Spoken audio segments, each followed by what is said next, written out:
ముంబైలో 4 సంవత్సరాలు 4 సంవత్సరాలు అక్కడే ఉండి మా వాళ్ళలో ఉమ్. భిక్షాటనకి వెళ్ళేదాన్ని మేడం. మీ అందరికి మంచిగా ఇట్లా సపోర్ట్ చేసుకుంటారు కదా, ఒక ఇల్లు లేకపోతే మన ఇంట్లో ఉండొచ్చు అని చెప్పేసి. అది మాత్రం చాలా ఉంది మేడం.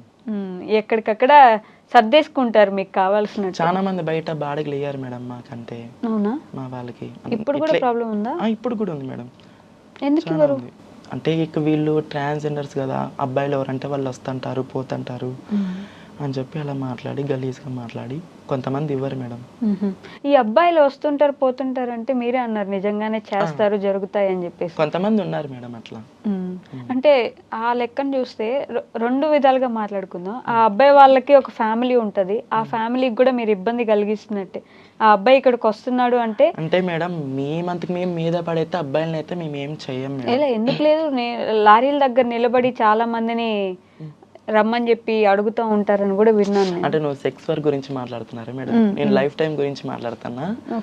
అంటే అది మీద పడేది అంటే వాళ్ళు బిహేవియర్ బట్టి వాళ్ళు కూడా చేసింటారు మేడం అట్లా. ఓకే, కొంతమంది ఉంటారు, కొంతమంది ఉండకపోయినా నిందలు పడుతూ ఉంటారు. మిగతా వాళ్ళు చేసినప్పుడు మీకు తప్పులు చేసేటు వైరల్ చేస్తారు కానీ మా ట్రాన్స్ కమిటీవి మంచి చేసేటు మాత్రం వైరల్ చేయరు.